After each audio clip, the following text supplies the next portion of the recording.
Hai sahabat museum, ketemu lagi di Disko. Kali ini saya Ashifa akan menceritakan sedikit mengenai salah satu tema di museum kami, yaitu membangun tradisi akademik gelar honoris causa. Saat ini kita berada di ruang pamer 4 dan kita akan langsung berjalan ke arah panel membangun tradisi akademik. Apa sih honoris causa itu? Gelar honoris causa merupakan gelar kehormatan yang diberikan kepada seseorang yang dianggap berpengaruh besar bagi bangsa dan negara. Selepas UGM berhasil didirikan dan cukup kokoh, sebagai salah satu sarana penyulut agar anak bangsa lebih semangat dan giat dalam menuntut ilmu pengetahuan dan mengabdi pada bangsa, gelar ini merupakan ucapan terima kasih UGM pada seseorang yang berharga bagi bangsa dan negara. Terdapat beberapa syarat menerima gelar ini. Berdasarkan keputusan Menteri Nomor 120 Tahun 1963, doktoral honoris causa hanya dapat diterima pada sarjana yang memiliki penelitian dan atau tesis yang luar biasa di bidang ilmu pengetahuan, teknologi, sosial budaya, pendidikan, dan pengajaran sehingga dapat mengembangkan kemakmuran dan kesejahteraan bangsa. Terdapat beberapa tokoh yang berperan besar bagi perkembangan bangsa dan ilmu pengetahuan di Indonesia.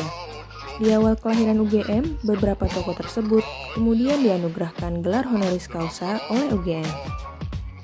Penerima gelar honoris causa yang pertama ialah Presiden pertama kita, Insinyur Soekarno. Tepat pada 19 September 1951, beliau meraih gelar di bidang ilmu hukum. Disusul berikutnya wakil beliau, Dr. Andes Muhammad Hatta di tanggal 27 November 1956. Berikutnya, Ki Hajar Dewantoro. Selain sebagai tokoh pendiri perguruan Taman Siswa, tentu nama beliau sudah tidak asing di dunia pendidikan dan kebudayaan. Maka dari itu, pada tanggal 19 Desember 1956, tepat pada Dies Natalis UGM, beliau dianugerahi gelar di bidang kebudayaan.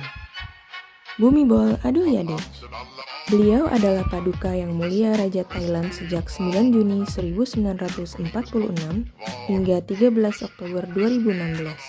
Di usia yang terbilang muda, kepedulian beliau dalam dunia ilmu pengetahuan sangatlah tinggi. Pemberian gelar di bidang ilmu budaya ini berikutnya menjadi cikal bakal persahabatan negara-negara di Asia Tenggara dan membentuk ASEAN pada tanggal 12 Februari 1960.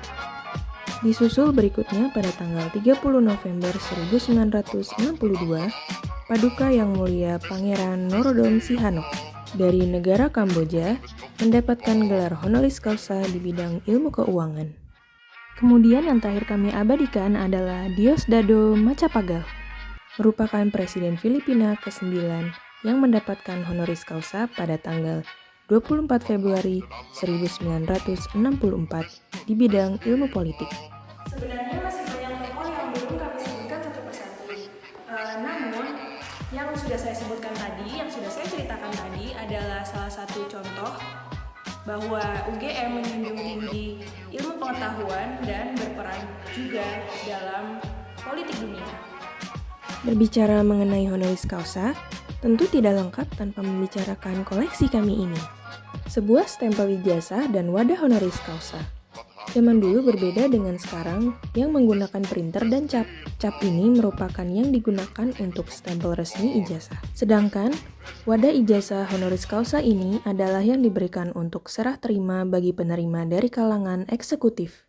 Kemudian semakin tinggi pula kiprah dan sumbangsihnya, berbeda pula bentuk wadah ijazahnya. Sedangkan bagi masyarakat umum yang menerima gelar honoris causa tidak diberikan wadah. Gimana, udah tahu kan apa itu gelar honoris causa? Kita sebagai masyarakat dan mahasiswa juga bisa turut berjuang, terutama di bidang ilmu pengetahuan. Sekecil apapun itu bisa dihargai dan berguna untuk bangsa dan dunia. Stay tune YouTube dan Instagram Museum UGM. Terima kasih. Salam sahabat museum, museum di hatiku.